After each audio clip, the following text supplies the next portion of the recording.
Where do you place your trust? The law of God or the grace of God? Some Christians say this. Yeshua is not telling us we no longer need to keep the law. He's telling us not to even think that he came to do away with it. While other Christians say this. If you're living under the law, you're living under condemnation because you don't live up to the law, so you stand condemned. So what commandments is Jesus referencing when he says, "If you love me, you will keep my commandments"? Let's compare an Old Testament commandment with what Jesus commanded. The Old Testament commandment found in the book of Leviticus chapter 24 verses 19 and 20 says, "If anyone injures his neighbor, as he has done, it shall be done to him. Fracture for fracture, eye for eye, tooth for tooth. Whatever injury he has given a person shall be given to him."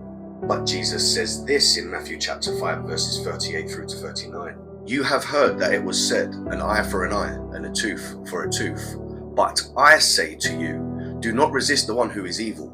But if anyone slaps you on the right cheek, turn to him the other also." When comparing the Old Testament commandments with what Jesus commanded, we can see Jesus has set the pace by raising the bar. Never once does Jesus abolish the law. That's why Jesus says this in Matthew chapter 5 verse 17. "Do not think that I have come to abolish the law or the prophets. I have not come to abolish them, but to fulfill them." Living a perfect life, Jesus did fulfill the moral and sacrament laws. As Jesus tells us in John chapter 15 verse 10 that he has kept his Father's commandments. However, the book of Jeremiah chapter 31 verses 31 through to 33 says that God will place his law on the hearts of those who belong to the new covenant. That's why Jesus says this in the book of Matthew chapter 5 verses 18 and 19. "For truly I say to you, until heaven and earth pass away, not an iota, not a dot will pass from the law until all is accomplished. Therefore, whoever relaxes one of the least of these commandments and teaches others to do the same will be called the least in the kingdom of heaven. But whoever does them and teaches them will be called great in the kingdom of heaven."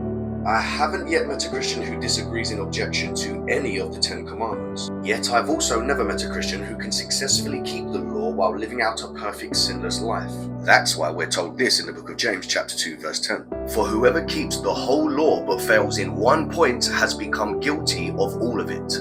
And why Paul says this in the book of Galatians chapter 2 verse 16. "Yet we know that a person is not justified by works of the law, but through faith in Jesus Christ. So we also have believed in Christ Jesus, in order to be justified by faith in Christ and not by works of the law. Because by works of the law, no one will be justified."